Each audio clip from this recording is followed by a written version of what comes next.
बिस्मिल्लाहिर्रहमानिर्रहीम। अस्सलामु अलैकुम। मैं अपने चैनल की तरफ से आप दोस्तों को खुशामदीद कहता हूं। दोस्तों, वीडियो शुरू करने से पहले जितने भी न्यू मेंबर हैं उनसे रिक्वेस्ट है कि चैनल को सब्सक्राइब करें और बेल आइकन को ज़रूर प्रेस करें। दोस्तों, पिछली वीडियो में हमने साइंटिफिक असिस्टेंट 2 फिज़िक्स का पार्ट 1 सॉल्व किया था। तो इस वीडियो में हम उसका नेक्स्ट पार्ट यानी पार्ट 2 सॉल्व करेंगे। तो चलिए दोस्तों, शुरू करते हैं आज की वीडियो। पिछली वीडियो में हमने 20 MCQ जो है वो सॉल्व किए थे। इस वीडियो में हम 21 से स्टार्ट लेंगे। क्वेश्चन नंबर 21 है, when collision between the bodies in the system in inelastic in nature then for the system. इसका मतलब है कि जब बॉडीज़ इनइलास्टिक कोलिजन होती हैं बॉडीज़ के बीच में, तो रिज़ल्ट में क्या होता है। तो दोस्तों, आपको पता होगा कि दो तरह की कोलिजन होती है, एक इलास्टिक होती है, एक इनइलास्टिक होती है। तो यहाँ पे ये कह रहे हैं कि इनइलास्टिक कोलिजन दो बॉडीज़ के बीच में अगर हो तो क्या होता है। ऑप्शन है, momentum changes but kinetic energy remains conserved. Second है, kinetic energy changes but momentum remains conserved. both momentum and kinetic energy changes, both kinetic energy and momentum remains conserved। तो सेकंड नंबर ऑप्शन जो है इसका correct option है, kinetic energy changes but momentum remains conserved। Option B is the correct option. Question number 22 है, which shows the correct relation between time of light t and maximum height h। तो दोस्तों, इसको solve करना पड़ेगा। दोस्तों, इसका काफ़ी लेंथी इसका जो है सॉल्यूशन है। तो अगर आपको अलग से उस पर वीडियो चाहिए तो मैं वो आपको सेंड कर दूंगा या आपको अलग से वीडियो बना दूंगा। लेकिन अभी अगर इसमें हम सॉल्व करेंगे तो ये वीडियो काफ़ी लेंथी हो जाएगी। तो इसको आप फ़िलहाल स्किप करते हैं। तो करेक्ट ऑप्शन इसका है option number 1, h = g t² / 8।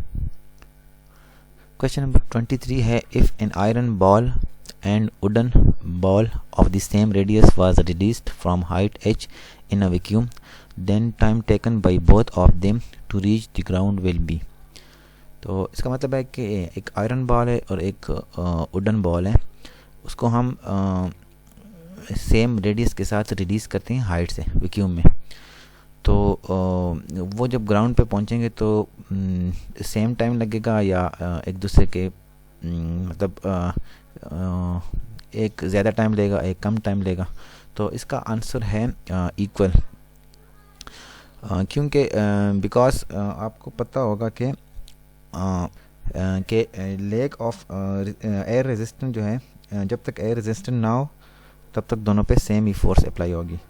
तो इन the absence of air resistance जितनी भी बॉडीज़ होती हैं वो सेम एक्सेलरेशन के साथ नीचे आती हैं, और वो एक्सेलरेशन क्या है हमारे पास, वो है 9.8 मीटर पर सेकंड स्क्वायर, यानी जी की जो वैल्यू है उसको हम एक्सेलरेशन भी कहते हैं। तो वो सेम स्पीड के साथ आएगी, तो दोनों सेम ही टाइम पे ग्राउंड पे पहुंचेंगे। क्वेश्चन नंबर 24 है, which of the following is not an example of projectile motion. In option में से कौन सा जो है वो प्रोजेक्टाइल मोशन नहीं है। दोस्तों, आपको पता होगा कि प्रोजेक्टाइल मोशन इस तरह का एक मोशन होता है यूं करके।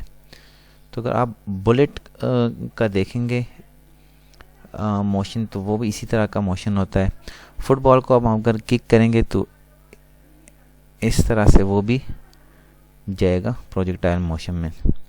एंड बेसबॉल को भी अगर हम शॉट करेंगे तो वो यूं यहाँ से जाके नीचे ग्राउंड पे गिरेगा, प्रोजेक्टाइल मोशन उसका भी बनेगा। तो ऑप्शन एक और है, गैस फिल्ड बैलून। तो ये जो ऑप्शन है ये हमारे पास प्रोजेक्टाइल मोशन में नहीं आता। तो option number A is the correct option, a gas filled balloon. Question number 25 है, the thrust on the rocket in the absence of gravity is constant, variable, constant if rate of ejected gases is constant, और D number option है constant for short range rocket. तो rocket का जो thrust होता है वो absence of gravity में constant होता है। तो correct option is option number A, constant. Question number 26 है when two bodies move towards each other with constant speed, the distance between them decreases at the rate of 6 meter per second. If they move in the same direction, the distance between them increase at the rate of 4 meter per second. Then their speed will be option 1 is the correct option। लेकिन चलो दोस्तों इसको solve करते हैं।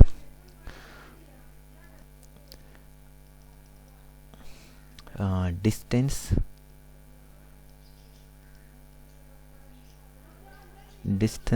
is decreased। कितना decreased है?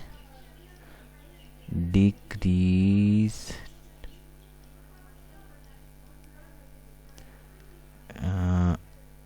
ये है 6 metre per second.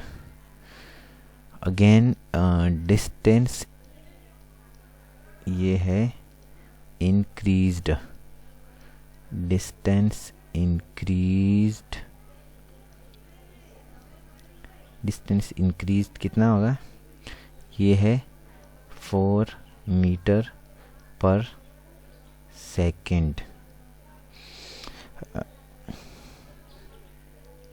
Let V1 and V2 is velocity।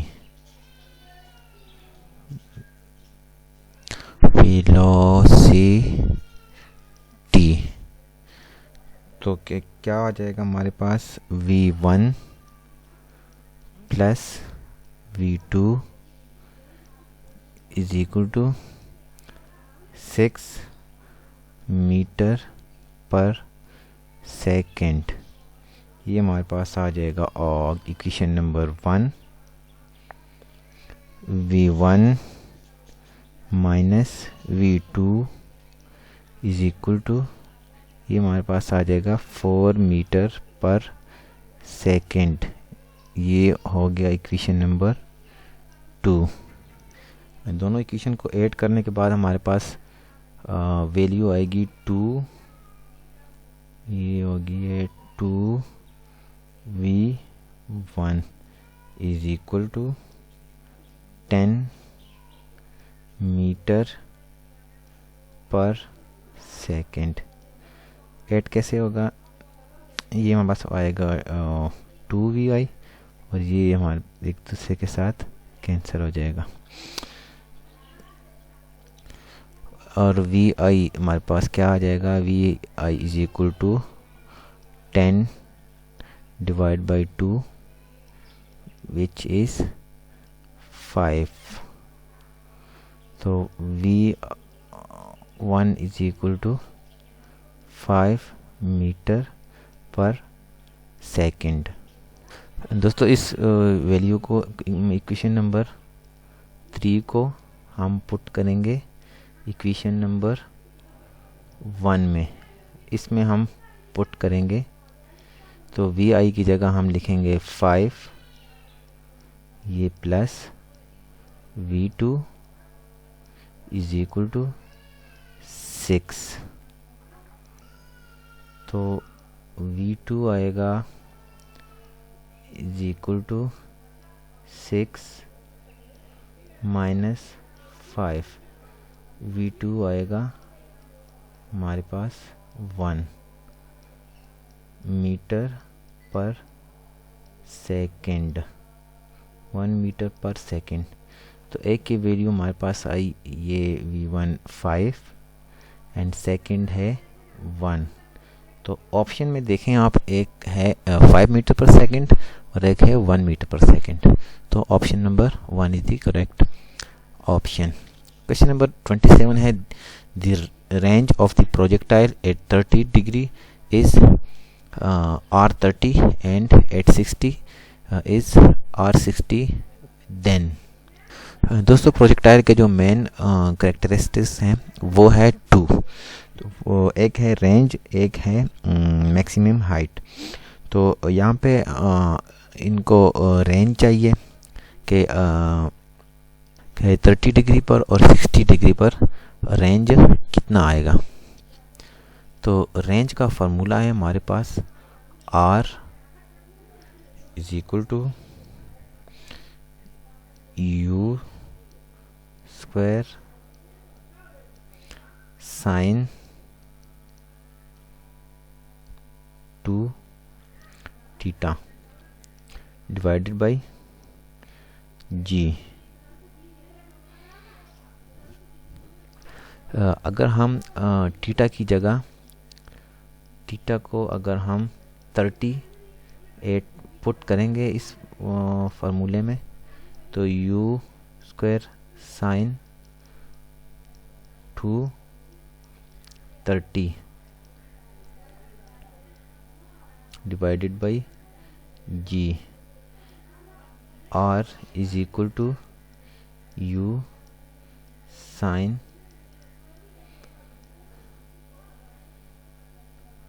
32, ये हो जाएगा 60 डिवाइडेड बाय G। तो इसका जो रिज़ल्ट आएगा हमारे पास साइन 60 इक्वल होता है √3 divided by 2 U square divided by G।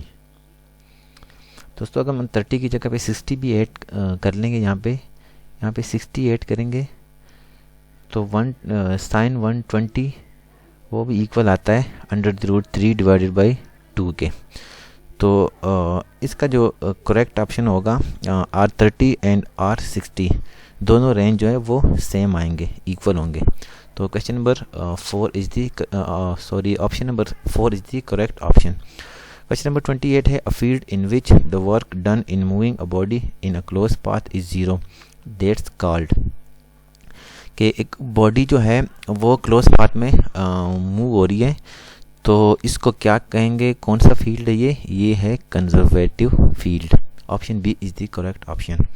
Question number 29 है, which following types of force does no work on the particles when it acts on it. इसका मतलब है कि बॉडी पे कौन सा जो है फोर्स वो एक्ट नहीं होता जब एक पार्टिकल जब एक बॉडी फोर्स एक्ट करती है और अगेन उस पर वो फोर्स एक्ट नहीं होता। तो इसमें friction force, gravitational force, elastic force, coulomb force, ये सारे जो फोर्स हैं ये एक्ट्स होते हैं।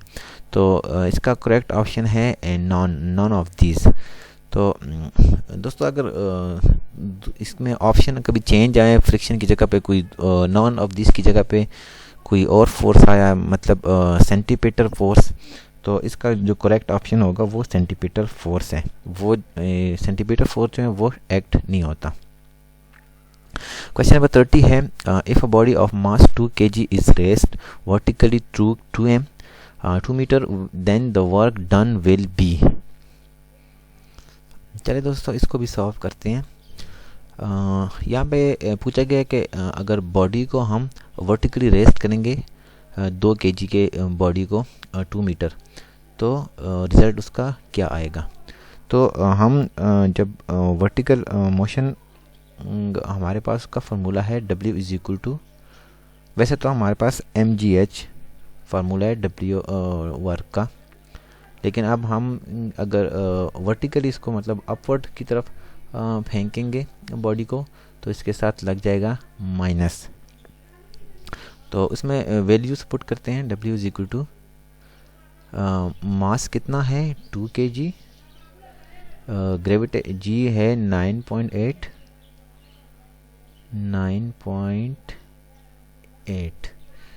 एंड हाइट हमारे पास है 2 मीटर।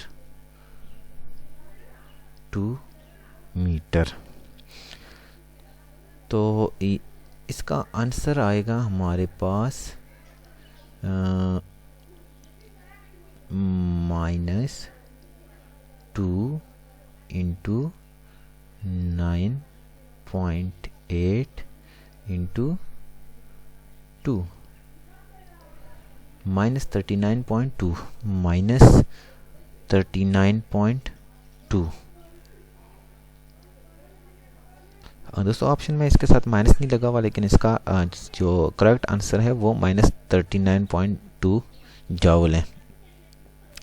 क्वेश्चन नंबर 31 है an elevator weighing 3.5 into 10⁻⁶ newton is raised to a height of 1000 metre in the absence of friction, the work done will be. दोस्तों इसको सॉल्व करने के लिए हमारे पास फार्मूला है W is equal to F dot D। Putting values 3.5 F हमारे पास है 3.5 10⁻⁶ इंटू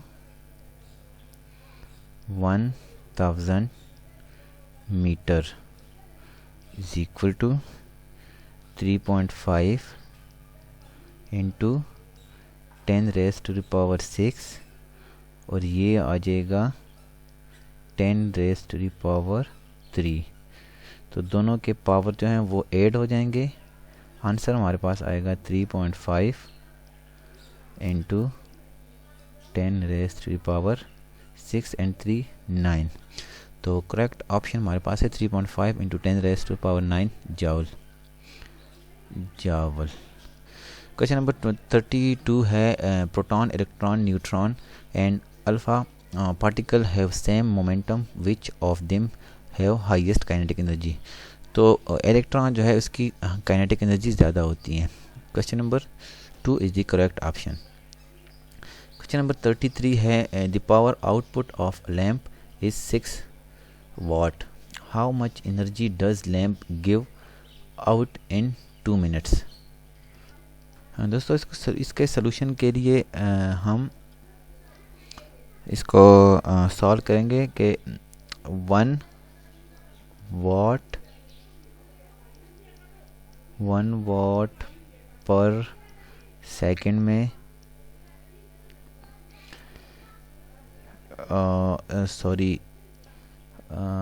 1 वाट जो है 1 वाट इज 1 जॉल पर सेकंड। तो 6 वाट होगा हमारे पास 6 जॉल पर सेकंड। तो यहाँ पे पूछा गया है कि how much energy does lamp gives out in 2 minutes. तो 2 मिनट्स में कितनी एनर्जी हमें देगी 6 वाट का जो लैम्प है। 2 मिनट्स जो है 2 मिनट्स में होते हैं 120 सेकेंड्स 120 सेकेंड्स। तो 120 second is equal to 760 joule. तो हमें 6 वाट का जो लैंप है वो 2 मिनट्स में हमें 760 जॉल की एनर्जी देगा। सोल्यूशन इसका कैसे आएगा, 120 को हम 6 से मल्टीप्लाई करेंगे तो हमारे पास 760 जॉल आएगा। दोस्तों इसका ऑप्शन सिर्फ एक ही ऑप्शन है, बाकी जो दूसरा जो पेज है वो दूसरे क्वेश्चन यहाँ से शुरू होता है। तो लाजमी बात है इसमें 760 का ऑप्शन दिया होगा, तो करेक्ट ऑप्शन इसका है 760 जॉल। एक पेज इसमें से मिसिंग है, तो स्टार्ट करते हैं 39 से। क्वेश्चन नंबर 39 है which of the following is not conservative force. हमारे पास 3 तरह के 3 फोर्सेस जो है वो कंजर्वेटिव हैं। एक है इलेक्ट्रिक फोर्स, दूसरा है ग्रेविटेशनल फोर्स, तीसरा है इलास्टिक फोर्स। तो यहाँ पे पूछा गया है कि कौन सा फोर्स कंजर्वेटिव नहीं है इनमें से। तो इलास्टिक स्प्रिंग ये दोनों सेम ही है, ये दोनों तो है हमारे पास कंजर्वेटिव फोर्स। फ्रिक्शन जो है ये कंजर्वेटिव नहीं है, ये नॉन कंजर्वेटिव फोर्स है। तो करेक्ट ऑप्शन हमारे पास है option number A, friction is the correct option. If moon question number 40 है, if moon radius is 1600 kilometre and g on its surface is 1.6 metre per second square, then the escape velocity on the moon is. दोस्तों इस question के लिए हमारे पास formula है,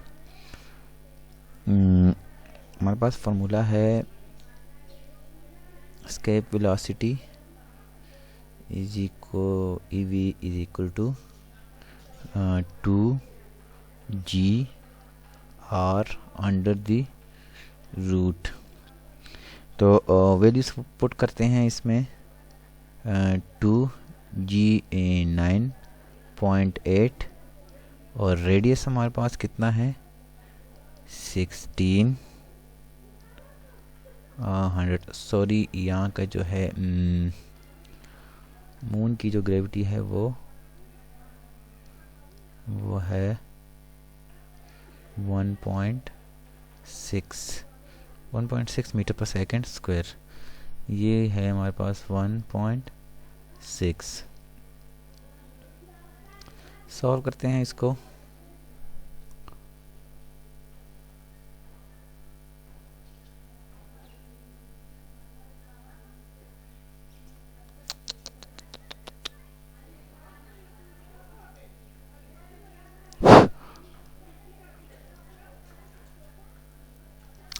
sorry guys, वो थोड़ा मसला आ गया था कंप्यूटर में। तो इसको है 2 into 1.6 into 1600 is equal to, ये आएगा हमारे पास 5120। तो इसका अंडर रूट लेंगे तो क्या आंसर आएगा 71.6। तो इसका जो करेक्ट आंसर है वो 71.6 metre per second. Question option number C is the correct option. Question number 41 है, when two protons are brought close then option है kinetic energy increases, potential energy increases, potential energy decreases, potential energy remains constant. तो इसका जो correct option है वो है option number B. Option number B is the correct option. यहाँ पे question option number 1 किया हुआ लेकिन ये रॉन्ग है, पोटेंशियल एनर्जी इंक्रीज होती है, ये जो है पोटेंशियल एनर्जी इंक्रीजेस, ये वाला ऑप्शन जो है वो करेक्ट ऑप्शन है। क्वेश्चन नंबर 42 है, when arrow is released from the बो इट्स एनर्जी इज ट्रांसफॉर्म्ड। जब तीर या कमान की तार हम खींचते हैं तो क्या होता है।